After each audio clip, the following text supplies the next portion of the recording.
Hello, my loves. Welcome and welcome back to my channel. I hope you guys had a good weekend. I know here in the Midwest, it is starting to get cooler. I don't even be knowing with this bipolar weather, whether to send my kids out with sweats, shorts, whatever. So whenever they go to my mom's house, I just pack them both outfits at this point because it's giving bipolar and it doesn't know what it wants to do. Okay. I don't know whether to keep my heat on or not, the air, etc. But I hope you guys are having a good Monday so far. Go ahead and hit the like button because as always, y'all know y'all gonna like the video. If you are not subscribed yet and you enjoy my content, make sure you hit the subscribe button. We are on our journey to 10K. And if you want to know when the videos are uploaded, because I know sometimes you guys don't see it till later, make sure you hit the notification bell. I always post mostly during the week and it's usually during the evening time. So that way you guys have gotten off of work and you can enjoy the video. Okay, so if you guys like my last video, which it looks like a lot of you guys did, like the blood ain't thicker than water, this is actually going to be part 2 of that series, which wasn't even intentional. But when I started putting the commentary together, I'm like, oh yeah, okay, this is part 2 of that. So let's go ahead and include it. This is going to be the mom edition. You know, I think I'm going to call it Secrets Mother Kept or Secrets Mothers Held. But this is going to be part 2 of it. There are going to be some very good points in this commentary in this video. So it's important things for single mothers especially to learn, especially when you are dating. So make sure you watch all the way to the end with the commentary towards the end, because I'm pretty sure that's going to help a lot of you guys out. Another thing is because YouTube will flag certain topics. If P file, when I use it in my commentary at the end, you know what that means. Okay. I'm going to put it on the screen. And essayed, which is what other people are going to use in the commentary as well. You'll know what that means too. Look on the screen. Okay. So make sure you remember that. But I hope you guys enjoyed the content. I will see you guys towards the end. Story time when I got essayed by my stepdad. And at the end, my mother decided to stay with him. Alright, so this all started when I was 11 all the way to 15 years old. The first time I was assaulted by my stepdad, I was 11 years old and I was in 6th grade. I was honestly confused the first time this happened because my stepdad would always make fun of my weight. He said that I was completely skinny and no guy would ever like me. He said that I had chicken legs and I would never get a boyfriend. He would constantly bully me. And my mom never told him anything. All she ever said was that he was playing games and to take a joke. So I grew up very insecure. I stayed wearing big sweaters to school, trying to cover myself. And also he would make fun of my lips, saying that they were very small. He would stay talking about my body and my face features, claiming that I would never get a boyfriend because I was the ugly duck. I was the only child too, by the way. Alright, so one afternoon, I come back from school and I am completely tired. I remember coming back from a field trip, going straight home, taking a cold shower. And I remember the day before my mother had got me some little shorts from Walmart. It was a cute pajama set with a tank top. My mother never told me about wearing shorts in front of nobody because we didn't have family around. And plus, I was the only daughter. I go into the kitchen to make myself a cereal and then take a nap, and that's when my stepdad sees me in my shorts.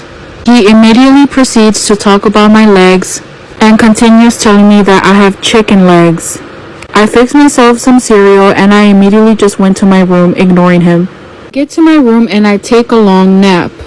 I ended up waking up from my nap because I heard the door close super loud.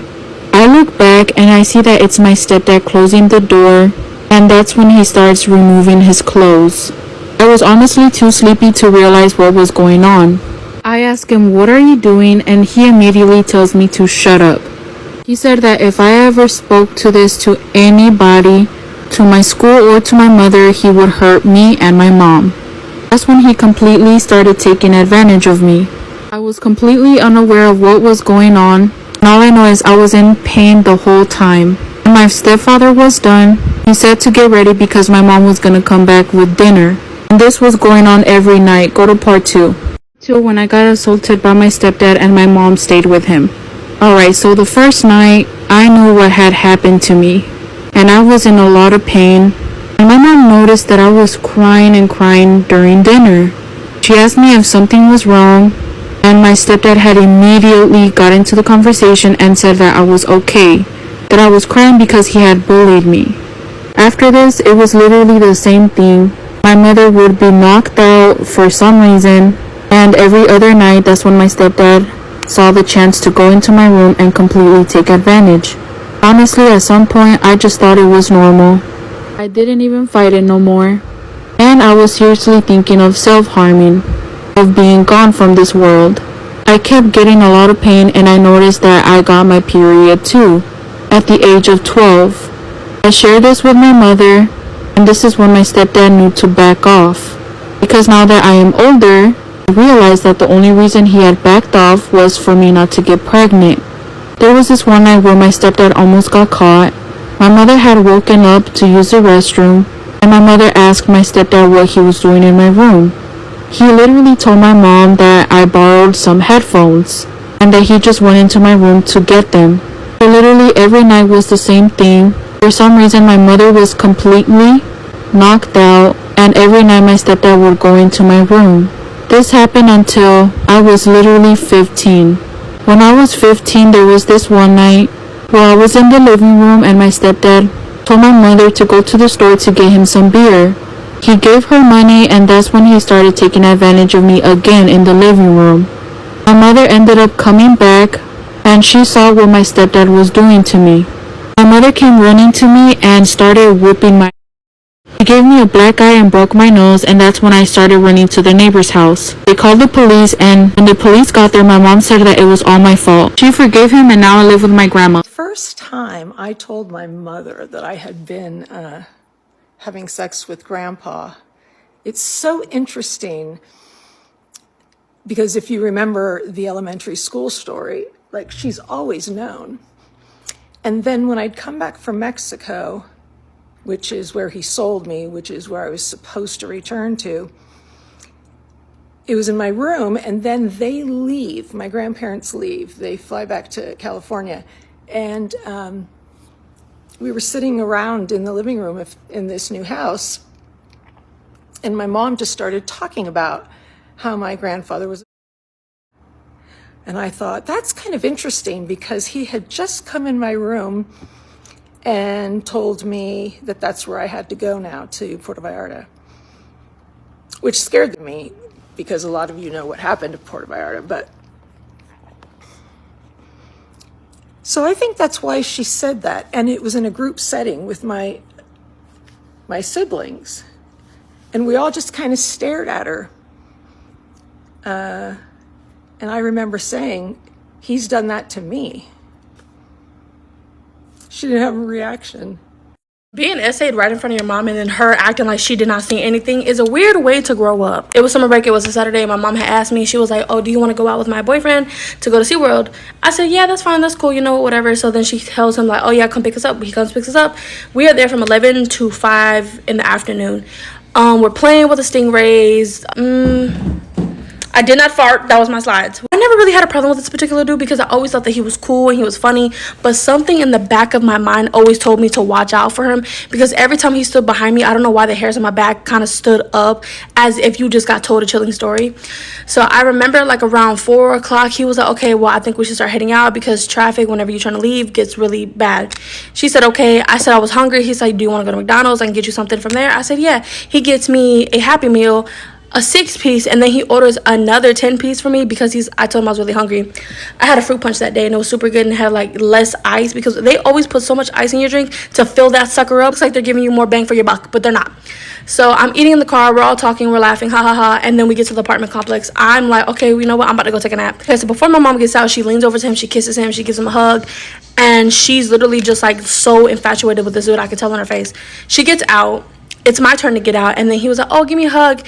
This man hugs me, and then, like, right here, right there, in my mouth. And my mom, I'm looking for the corner of my eye, and I'm looking at her, and she's kind of looking, but she's, like, kind of looking away, but she doesn't say anything. She doesn't do anything. She doesn't even have a reaction to anything, and she was like, okay, let's go. And I look up at this man so confused. I'm like, are you supposed to do that? Is that okay? Is that what we do? And obviously that's not what you do, but I didn't know that at the time. My boyfriend like spit away from my mouth. And I looked at my mom and I'm like, Mom, I don't like that he does that. And she was like, oh, it's part of his culture. I'm like, no, it ain't. That's part of nobody's culture that you do it like that. And she was like, oh, just forget about it. So I was looking at her like, just forget about it. You want me to just act like that didn't happen? And every time I saw him, I immediately clinged to my mom whenever we would get out of his car, because it was the same car. And she would like, get off of me, like, go say bye. I'll be like, all right, bro. And I jumped out the car. Okay, bye. And then my mom was like, that's it? I'm like, that's it? Like, what else do you expect me to do? I was never able to trust my mom after that. Never able to trust her, because the fact that she saw and she acted like nothing was there always made me feel some type of way about it. And whenever she didn't do anything and she like kept dating this man, she dated this man for like about 4 months, and then he broke up with her for some other girl. And my mom was devastated, and she blamed me for it. She said, oh, you know what, this is your fault because you never gave him a proper goodbye. I'm like, oh, I gave him a proper goodbye. Bye, dude, it's a proper goodbye for a child. But that's just one of the things that my mom has been there to witness that she did not do anything about. You know, God bless everyone in this video who encountered this.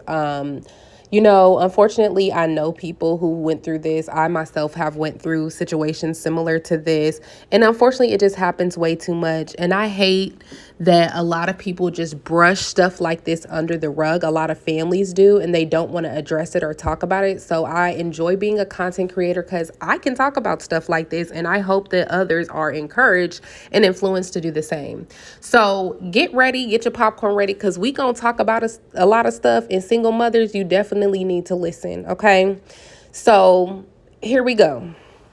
First thing first. Please don't be quick to think that just because you see it in movies and TV shows that anytime a young girl is getting essayed, it's by the mother's boyfriend or it's by the stepfather that comes in the household. Newsflash, that does happen, but guess what? A lot of cases also happen by grandfathers, by cousins, by uncles, in both genders. So it can be aunties, grandmas as well. But also, get ready to be shocked. The women that's going to be playing in the background, just like the one that's in the background now, they were essayed by their biological father. Yes, I said biological father. You have to realize, even with statistics, those are only going to report things that were actually reported. Not every victim reports their essay, but I do enjoy how TikTok is so like blunt, and it's a lot of topics on there that gets talked about that isn't even reported. So this is just a piece of so many, and I'm talking about hundreds and hundreds of stories of women being essayed by members other than stepfathers and mothers' boyfriends. I know a lot of women, and I've seen it. I've seen this content. Y'all probably have seen this as well. And some of you guys probably think this way, which is nothing wrong with it, who think like, oh, well, I'm just not going to, as a single mother, I'm just not going to date until my children are in middle school or my children are out the house, etc. And if you feel comfortable doing that, by all means do that. Like, I'm so for that, because some people feel like the kids are bigger and older enough to like fight them off or say something about it, etc. And I'm for that. That's what you want to do and you feel comfortable doing it. That's fine. Okay. But however, please realize that a P file is still a P file. So if you bring a P file in the house, no matter how old your children are, they still are going to be a P file. Even if your children are moved out, but they come back to the house from time to time to stay the night from college, etc., whatever, they're still a P file. So even if they're not in the house at all and you bring grandchildren over, they're still a P file. Okay. So my whole agenda is not focusing so much on operating in fear, because I feel like that is kind of fear-based in a way. And to me, fear is a low vibration. There's no way around it. Operating in fear is a low vibration. And y'all know I'm a very spiritual person. So I'm always going to speak when it comes to spirituality, because whether you believe it or not, we're in the spiritual world. So whether you exist in it or not, it's still existing. Okay. So as a single mother, once you become a single mother, in my opinion, if you are looking for a long-term commitment, like you want to get married or you want a relationship to where you can bring this person around your kids, then you need to listen, because you have to date ruthlessly and you have to date intentionally. You should not be dating anybody who's playing games, anybody who's like, oh, well, we'll see what happens, or, oh, I don't know, I'm not ready for a relationship right now, or let's Netflix and chill. You shouldn't be dating anybody like that as a single mother looking for commitment. Now, I'm not talking about single mothers who just want to have fun and get some when they want to. That's fine, but those people should not be in your house whatsoever. If you want to go out there, go to their house and get a room, whatever, that's different. Your kids should not know about them. They shouldn't know them. They should not even know where you live. That's different. However, the women, again, who are looking for the long-term commitment partners to potentially bring around your children in your household, you have to move different.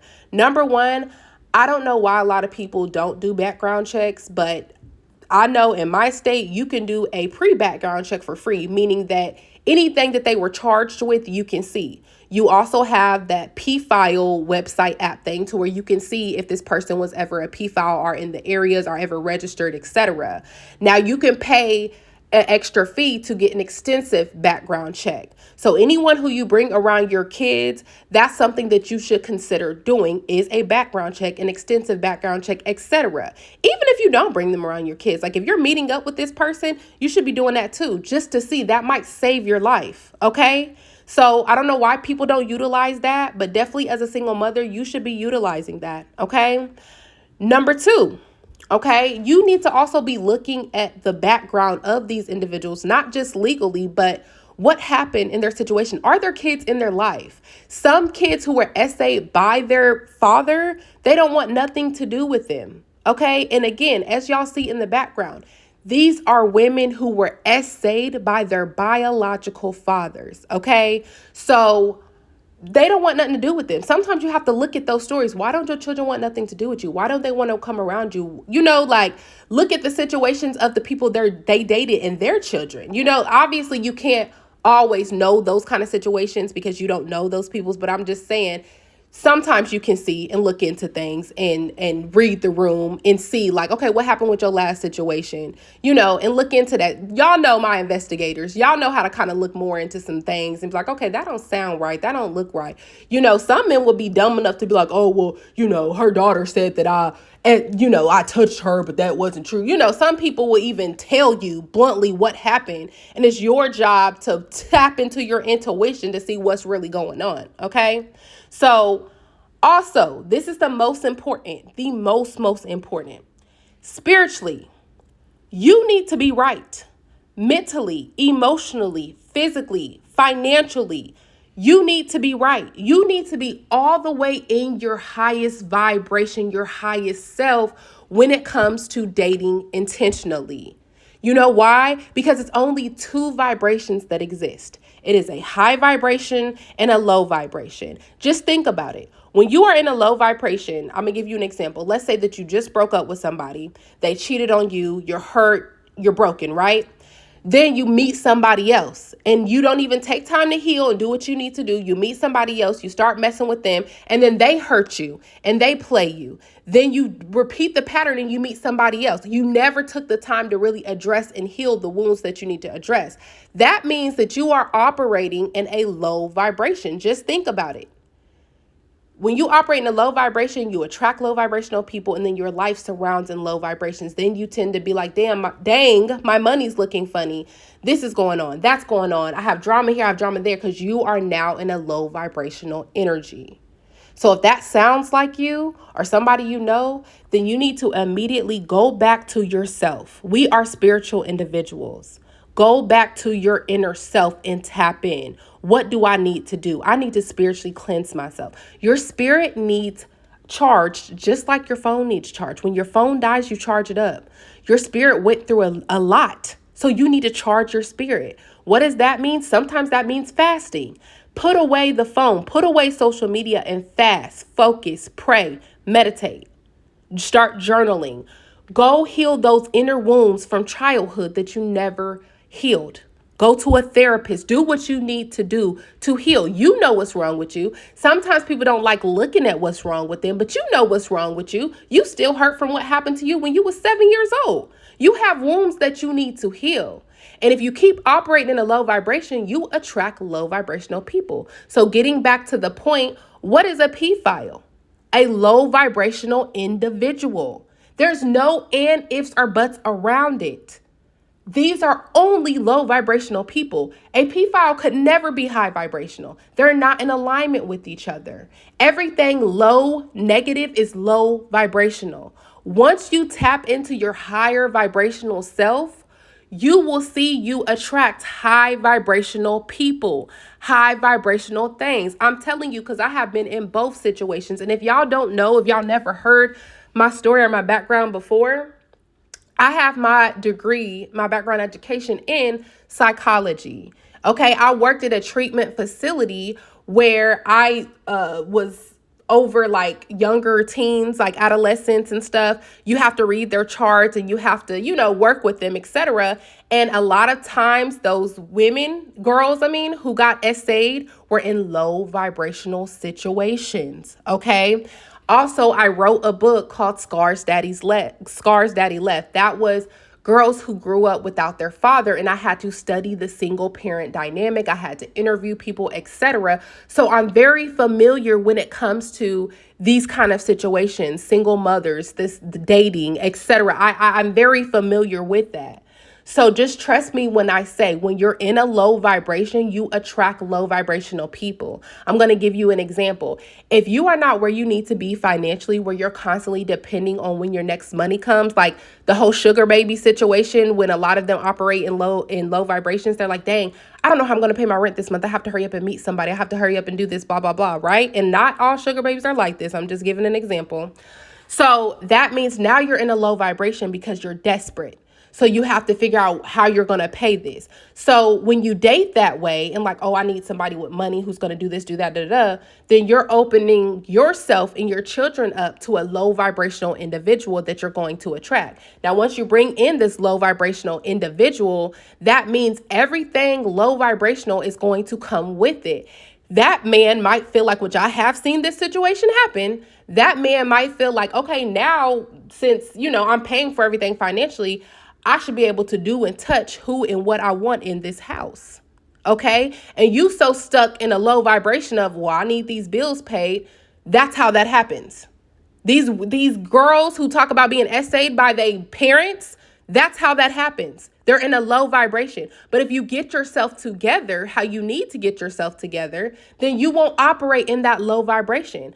Me, for example, I have been in a low vibration and I've been in high vibration. Sometimes it can fluctuate, but I can tell you, once I got myself together financially, where I'm making the money that I want to make, and I'm very comfortable, me and my kids are comfortable, I don't have to operate that way. I don't need a man to do anything for me and mine in this household.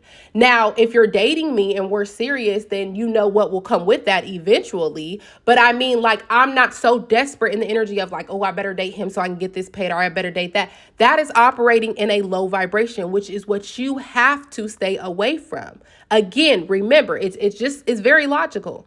Low vibration, low vibrational people, low vibrational things. High vibration, high vibrational people, high vibrational things. You have to get yourself to the highest vibration that you can be.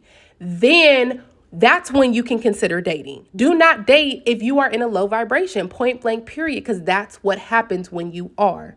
Okay. So it's very important for you guys to understand that and realize that, because these low vibrational men are vampires. They're just waiting for the next victim, and they can sense it. It's energy. So they can sense when somebody's in a low vibration. And these P-files, they definitely can sense it. And don't think just because a man has a lot of money that he's in a high vibration. No. Let's look at all the celebrities who's getting caught out right now, locked up for doing P-file acts, essay acts, etc. They're still in a low vibration. Just because their money is up there don't mean that they are up there mentally, spiritually, emotionally. The best thing you can do as a single mother who wants to date seriously is that you can pray. First of all, pray. Get yourself together, like I said, on every level. Then pray that God blesses you with that. And you have to not be in a desperate energy. You have to not be so desperate for love. Again, that's operating in a low vibration. Pray about it and believe with everything in you that it's going to come in divine timing. And guess what? That's when it comes. Everybody talks about the quote unquote Sierra prayer, but you don't realize that Sierra was operating in a high vibration. She prayed for it and then she received it.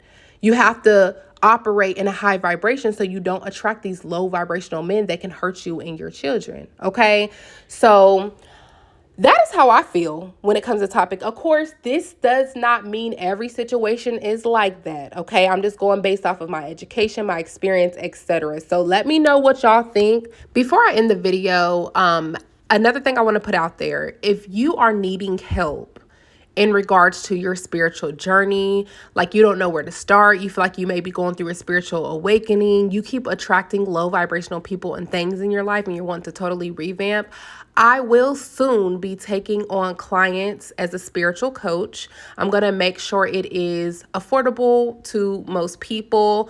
I will be taking payment plans as well. So remember, everything does start spiritually. So if you are wanting to maneuver that, need help with that, I hope to start the end of this year, early next year. So if you're interested in that, just keep that in mind. I will keep you guys updated on when that will be happening. Make sure you let me know what you think about the video, your experiences. Like, comment, subscribe. I will see y'all in the next one.